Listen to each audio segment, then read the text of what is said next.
शिरपूर तालुक्यातील मालकातर येथील ग्रामपंचायतीमध्ये सरपंच व ग्रामसेवकांनी केलेल्या भ्रष्टाचाराची सखोल चौकशी करून त्यांच्यावरती कायदेशीर कारवाई करा या मागणीचं निवेदन आज आम्ही बिरसा फायटर शिरपूर तालुका शाखेतर्फे माननीय गटविकास अधिकारी पंचायत समिती शिरपूर जिल्हा धुळे यांना दिलेला आहे।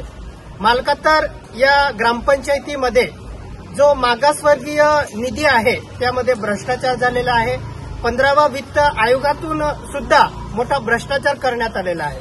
जवळजवळ 8,84,000 पेक्षा अधिक निधींचा यामध्ये अपहार झालेला आहे। म्हणून याबाबत माननीय गटविकास अधिकारी यांनी सखोल चौकशी करून संबंधितांवरती कायदेशीर कारवाई करावी, त्यांच्यावरती गुन्हे दाखल करावे अशी आम्ही या निवेदनाद्वारे मागणी केलेली आहे। जर या भ्रष्टाचारी सरपंच व ग्रामसेवकावरती जर कारवाई झाली नाही तर आम्ही आमच्या बिरसा फायटर संघटनेतर्फे माननीय गटविकास अधिकारी पंचायत समिती शिरपूर समोर ठिय्या आंदोलन करणार आहोत। जय बिरसा, जय आदिवासी।